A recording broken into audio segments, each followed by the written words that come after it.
Halo Sobat Kompas TV, kembali lagi di Top 3 News Kompas TV. Seperti biasa, sudah saatnya kita update 3 berita terpopuler yang terjadi pada hari ini, Kamis 2 Maret 2023 bersama saya, Aisyah Amalia Putri. Berita pertama Sobat Kompas TV datang dari Presiden Joko Widodo yang geram melihat pejabat kementerian, lembaga hingga aparat hukum yang pamer kekayaan serta bergaya hedonis. Ditambah pelayanan yang masih belum maksimal, Jokowi menilai wajar jika akhirnya masyarakat merasa kecewa. Hal ini disampaikan Jokowi saat membuka sidang Kabinet Paripurna terkait rencana kerja pemerintah tahun 2024. Ia pun menilai wajar jika masyarakat kecewa dengan perilaku hedonis dan jumawa para pejabat negara. Ia pun menginstruksikan seluruh menteri dan kepala lembaga untuk membenahi internal lembaganya, serta meminta jajarannya untuk tidak pamer karena dinilai tidak pantas. Dari komentar-komentar yang saya baca baik di lapangan maupun di kementerian, di media sosial, karena peristiwa di pajak dan di Bia Cukai.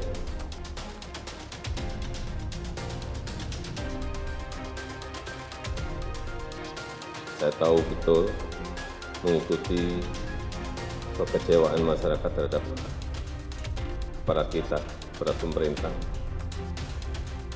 Dan hati-hati, tidak hanya urusan pajak dan bea cukai, ada kepolisian dan juga aparat hukum lainnya, ada birokrasi yang lainnya.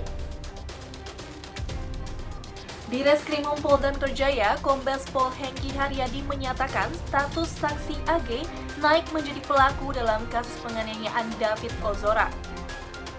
Status AG dalam kasus ini ditetapkan karena ditemukannya bukti-bukti baru. Alat bukti yang dimaksud adalah rekaman video CCTV tempat kejadian perkara hingga keterangan 10 saksi yang telah diperiksa. Dari seluruh bukti yang diproses oleh Direskrimum Polda Metro Jaya ditemukan fakta bahwa pihak-pihak yang terlibat melakukan aksi penganiayaan tidak berkata yang sebenarnya. Karenanya, kepolisian pun melakukan peningkatan status pada AG yang awalnya disebut berhadapan dengan hukum menjadi berkonflik dengan hukum alias pelaku.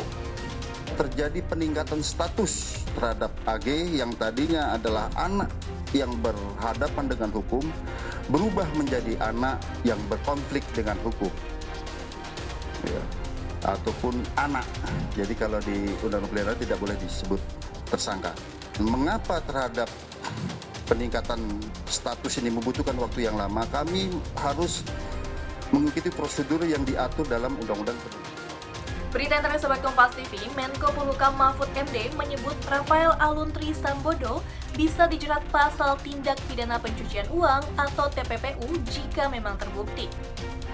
Menurut Mahfud, TPPU merupakan tindakan pidana yang lebih serius dari korupsi, dan Rafael Alun harus ditindak jika memang terbukti melakukan pencucian uang. Mahfud bercerita saat kasus ini mencuat, ia langsung menghubungi PPATK untuk menanyakan kejelasan perkara. PPATK disebut telah melaporkan adanya transaksi ganjil Rafael Alun sejak 10 tahun yang lalu. TPPU itu kan pidana serius, lebih dari korupsi ya. TPPU itu ancamannya lebih daripada korupsi. Kalau memang pencucian uang, ya Rafael itu ya harus ditindak. Dan ini kan ada semacam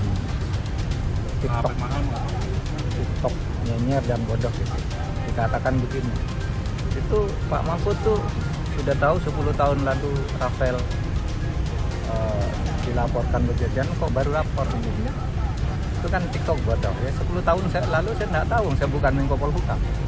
Nah sekarang saya jadi tahu ketika anaknya itu menganiaya David, lalu muncul nama bapaknya pejabat eselon 3 yang kaya, lalu saya telepon PPATK, saya ketua tim pengarah tindak pidana pencucian uang. Nah, sahabat Kompas TV, itu dia tadi 3 berita terpopuler yang terjadi pada hari ini.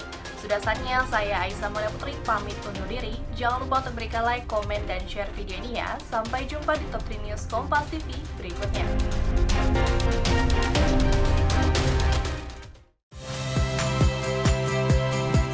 Friska Clarissa.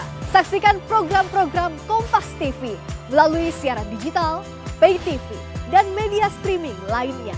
Kompas TV, independen, terpercaya.